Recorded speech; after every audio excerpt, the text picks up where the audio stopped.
Hey guys, Rob here. Today's, wow, pretty cool breakthrough. Some of you that have already had this breakthrough will be like, wow, yeah, water is wet and sky is blue. But was just sitting there thinking, for whatever reason, Bohemian Rhapsody was going through my mind today. It kind of should go through minds at least, once in a while, because it asks some pretty good questions. The song starts out, is this the real life? Is this just fantasy? And that's kind of where I got off track and onto my own, thinking about, okay, really, like, what's the point of all this? There are just so many stories out there that have been written by people that have gone through similar journeys and are just really gifted. I'm grateful for, brilliant minds that help minds like mine think. And I've been thinking there's a huge, just lately the world seems weird, right? It seems like we're living in some weird timeline, and we just need,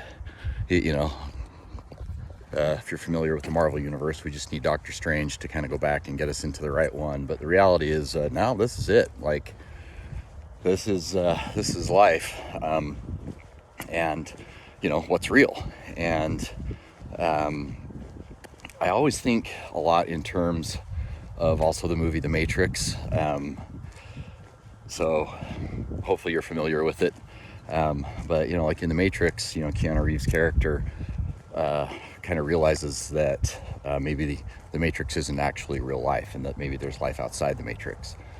And people in the Matrix are really trying very hard to make sure that he does not get out. Because there could be catastrophic results if that happens. I mean, if somebody gets out of the Matrix and realizes what real life is, and then they start telling other people, wow, we got a problem on our hands.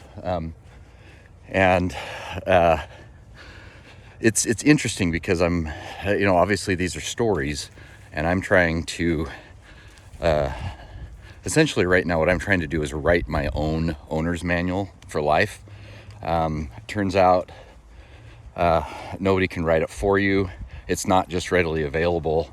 You have to write it as you go along, and what works, for you may not work for other people. Each owner's manual is unique. They can be similar, but they're all very unique. And it kind of occurred to me today that, the Matrix is real. It's just not real life. And that feeling that a lot of us get, that like we're meant for more, or, gosh, it just seems like if I could just catch a break, life would be so much different, and all that kind of stuff. And those are good probing questions. They're just not the right questions. We have to figure out how do we write, our own owner's manual? How do we,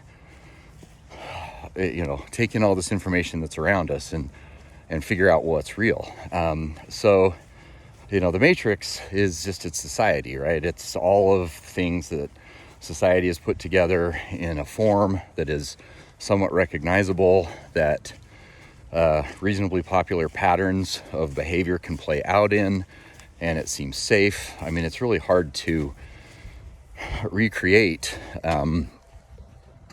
or invent, for yourself, proper responses to certain, stimuli, whether it's, really in any aspect of your life. So what I'm hoping is that you'll figure out what it is in your own life. And honestly, that is the whole freaking point of this channel. Like, I'm not inventing anything. I don't have any credentials. I'm just somebody that's going through it and is hoping to help inspire, some alternate thought processes that you might not have had already. Because other people did that for me, and now I'm here living life outside the Matrix.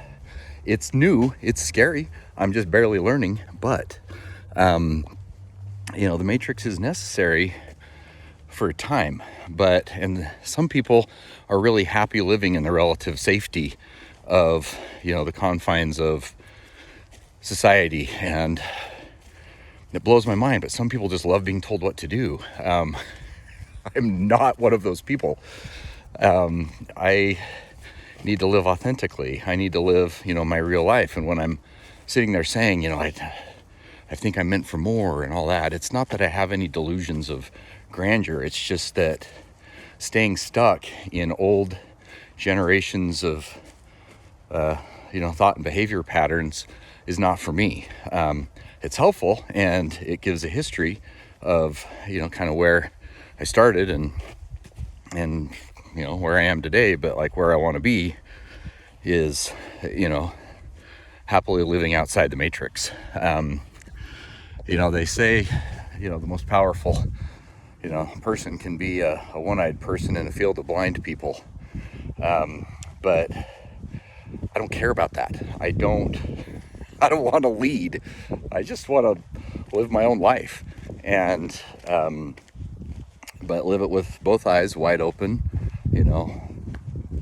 in reality and authentically. And it's just fascinating that a lot of the things that we get taught are they're just things that our parents and communities at the time that we were growing up, it's kind of the recycled conventional wisdom, and some of it's effective, but what the Matrix really is designed for is just for efficiency. And like, it takes a lot of brain power to try to think outside of the Matrix. It's exhausting. There's so many stories about this, but the two stories that are colliding right now and making my brain make new connections that's just awesome it's kind of a combination of George Orwell's 1984 and the Matrix. They're not that different of stories if you can wrap your head around that. So in Orwell's 1984, it's kind of this futuristic version of society, it's a dystopian society. So, everything just seems wrong. It's full of paradoxes, where people that are good are called evil. People that are evil are called good. Things that are weak are considered strengths. People that exhibit strength are, considered weak. Peace is considered war. War is considered peace. This is particularly applicable today with the actions Russia is undertaking in Ukraine. So it's fascinating that life, nature, the universe is so full of paradoxes. There's a joke there. I mean, I don't mean to say that, if it's paradox driven, that there are basically two doctors pulling the strings. Pause for laughter or eye rolls, either one. Anyway, paradoxes are fascinating to me because it really seems like the harder we try to solve problems, the digger the hole that we the deeper the hole that we dig. I'm sorry, this is all unedited stuff, so there's going to be mess ups. There's even going to be zits. Speaking of digging bigger holes, I had a little white zit yesterday. It was bugging me, and I'm like, I need to do something about this. So I started messing with it, and it's something that you couldn't see, and it didn't hurt. And now it's something that hurts and you can see. Like, I was literally trying too hard to solve this problem. Not all problems require, active solutions. Sometimes they just need time to pass. But then other times there are like legitimate problems that we don't even identify as problems, that we just let play out because that is the conditioning that we've had in our lives. Don't rock the boat. Don't upset the apple cart. I mean, how many idiomatic phrases are around the concept of just do what you're told, stay in line. And there are times where, that's important.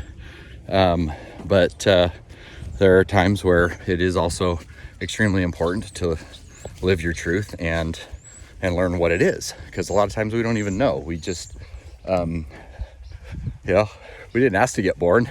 We just got born, and here we are. It's like, all right, you deal with it now. We'll give you the tools that our parents and society gave us, whether they're effective or not. But that kind of societal learning is it's efficient. So there used to be a beer hanging in the tree there yesterday, but there's not, 2 days ago, but there's not one today. So somebody came and picked the beer out of the tree. Lucky. Anyway, the fascinating thing is that although those things help societies run efficiently, it does not help them run authentically, and it does not help them run effectively. And so a lot of the conflict that arises is when people's family and societal algorithms collide, and not in a synergistic way. It's more of either parasitic or it blows up. And as fun as explosions are, I do not like them as it regards people's emotional health, the way communities interact, the way people treat others, especially the way people treat others that are not the same, like come from the same background or same family or same thought process. And a lot of those loops that society, like thought loops that society operates under right now, are totally not only inefficient now, they're ineffective. And they might have served a purpose for a while, but like you can tell, there's a growing unrest, going on in particularly, America, where I live. But it's happening, everywhere. America's just not actively bombing itself or neighbors yet. So, but in a emotional and kind of sociological, theoretical sense, yeah, we're doing that. So, how do we not do that? Well, I think one of the things that helps is actually knowing who you are. So when you know who you are, when you know what your own personal algorithm, requires, then you can live authentically, and that tends to release a lot of frustration and a lot of the conflict that occurs. So right now, I do have to pause for today's nature moment. There's this really cool field right behind where I live, and there is a family of foxes. There's a school class on their way this direction, and the foxes are taking off, which is a little bit of a bummer, because again, here's a paradox. Obviously, the teacher knows that there are foxes here and wants to share that kind of experience, but kids, as they are vocal, and there's one thing animals in nature don't like, it's noise, because that usually signals danger. So foxes all ran off, and unfortunately I don't think the kids are going to get to see it. But how many times does this happen in life, right? Like, there are things that we think are a great idea, we apply what seems to be a reasonable strategy to, and when showtime comes, that strategy proves ineffective. So if you ever want to watch effective strategies, just try to watch like a predator in nature. I got to watch for an hour a couple of weeks ago a coyote that was trying to stalk some ducks at a lake, and after an hour the coyote finally gave up because couldn't get a good angle, couldn't do it quick enough, but just the patience involved was absolutely incredible. And that's one of the paradoxes that we tend to find in life, is the times where we need to act, we don't. The times where we need to be patient, we act too quickly, and then wonder why we're not getting the result that we wanted. And really, it's just a function of the training that we've had gives a baseline, but for each of us, we need to figure out what our own what our own algorithm is. And it's tough because literally no one can tell you what it is. I feel like with a lot of the reading I've been doing over, my entire life, I've been just kind of waiting to find the answer, to have it magically appear off of a page for me. And it turns out that is not the case. And appreciate you watching this video, but it's not going to make you figure out, or it's not going to tell you what your algorithm is. I mean, hopefully the goal here is to inspire people to kind of think deep and think different and figure out what it is that needs to change. So for me, the biggest change I needed to make in my life was actually knowing who I was. I had an idea, and if I'm being brutally honest, a lot of the idea of who I thought I was were comments from the peanut gallery of life regarding what people thought I was or who people thought I was. And, although that is something, that's not who you are. Those are just people's thoughts, feelings, or opinions. So you are the only person that can possibly know who you are. And if you figure it out before you're 49 years old, then you beat me. It's awesome. So learning how to channel who you are, what your own personal algorithm requires, is hard. It's tough. It's not easy. You can't go to the back of the book for the answer. By the way, sorry, Mrs. Brewerton, I totally cheated on a lot of my math problems back in the 6th grade because the answers were in the back of the book. And she totally busted me. It was hilarious because it was early algebra stuff. And so there's not particularly specifically one correct answer to some of those questions.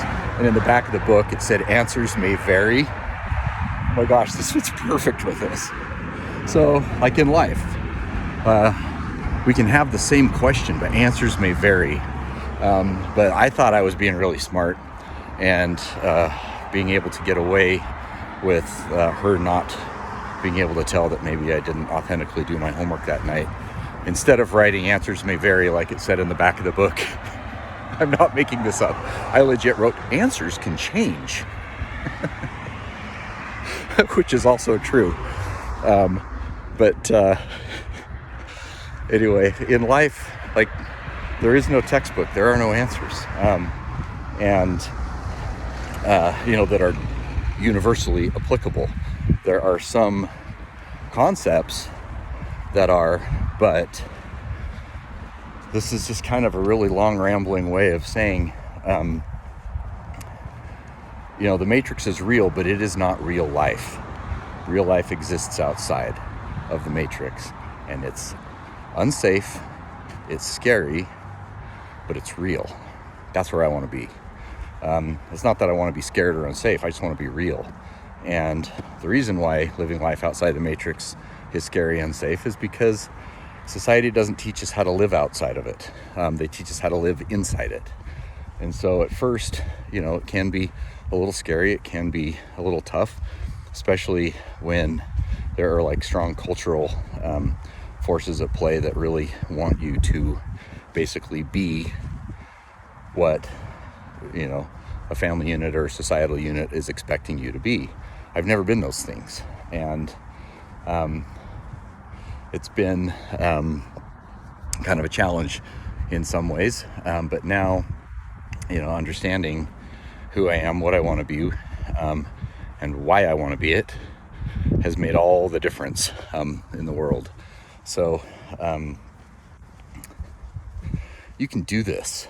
It's very achievable. Everyone can do this if they just choose to. But in order to choose to, you first have to want to. But in order to want to, you have to be aware of it. And that is one of the things that a lot of the loops, for dramatic effect, trying to show one of my favorite mountains. But a lot of times people just aren't aware, and it's because the things that society teaches us to be efficient within a certain sociological context, a lot of that doesn't teach self-awareness. it gives lip service to, hey, be an individual. It gives lip service to, hey, use your, thoughts and feelings and all that, to create your own world. But then the second you start doing it, there are oftentimes family and societal forces at play that try to swing you back away from that. They're like, no, we say that, but we don't actually do that. I mean, what are you, an individual? So anyway, I'm hoping that, whenever you get to the level of awareness that things need to change, that you can then want to change and then have the courage to stick with it when those around you are maybe giving lip service to doing the work or giving lip service to doing things right. Sorry, I can't keep saying lip service and not just stare at my freaking zit, but also my zit, it's the same thing. I tried too hard. That's a situation where I needed to do nothing and it would have gone away earlier. So like a lot of us find ourselves in these little, holes in life that we've literally dug for ourselves. We don't think we're doing it, but we do dig holes for ourselves. A lot of times when we try to get out of that hole, we just keep digging. We just keep redeploying the same lessons that we've been taught and then wonder why we're trying to do the work in the holes deeper. And it's like, oh man, what's the point? Maybe I'll just pack it in and live in the Matrix. Well, that's one way to do it. I actually kind of think I did that for a while, and for me that didn't work. There's always just been kind of a dissonance between me, living in conformity and me living my, authentic life. So I hope this helps. Life is a funny thing. It's a couple of just the final paradox that I want to share about it is, when I'm outside, which is where I feel at peace, and where I feel like I belong, I feel two things. One is I look at things like this giant mountain over here that you can climb it. Takes a lot of work. But ultimately it's worth it. It's big. When I'm on top of it, I feel small, but then also the perspective of being up there is pretty cool. But I think really the biggest paradox that I feel in life is when I'm out camping. I live in Utah, which is amazing. It's got a lot of actually, no, it's terrible. Go to Colorado. Colorado's way better. But you can see the stars really well when you camp outside here. There are a number of areas that are so far away from, cities that there's no light pollution, and you can just literally see what the sky really looks like. And when I'm out there, I feel two things. I feel infinitesimally small, just little, and I said that wrong, but let's not worry about that. I feel tiny, like I don't matter. Like, what's the point of this? This universe is gigantic, and I'm just this tiny little, 75 kilogram ball of cells. Like, what's the point? And then I go back and think, the odds of me existing are so freaking close to zero that it is really kind of a miracle that I'm even here. And it's my belief we only get one shot at this. I'm not gonna try to tell you, well, I don't know. I keep trying to figure out, what existence is, all that kind of stuff. Maybe more on that later. But I'm like, I gotta make the best of my shot right now. And it's really cool to kind of see both ends of that spectrum of feeling so little, but then also feeling so blessed to just even have an opportunity to try to make a life out of this. And that's why I'm so freaking driven to live real and to live authentic and to just not replicate all of the patterns that exist to just keep people like efficient and safe. Because the reality is, it's not safe. How many people struggle with anxiety? A lot of strong anxious feelings. A lot of that is because you know on a visceral level that you are not existing in the way that you are meant to exist, but you don't know how, and no one can tell you. So it's easy to throw up your hands and be like, well, I guess I'll just pack it in and do this. So if you get anything from this, I'm hoping it's, you don't have to live that way. Life outside the Matrix is scary. It's cool. It's totally worth it. And turns out there are a lot of people living outside the Matrix that have already reached out and helped me in so many ways that I could have never really understood until I was ready. So when you're ready, there's people, and it's awesome. And I'll see you tomorrow.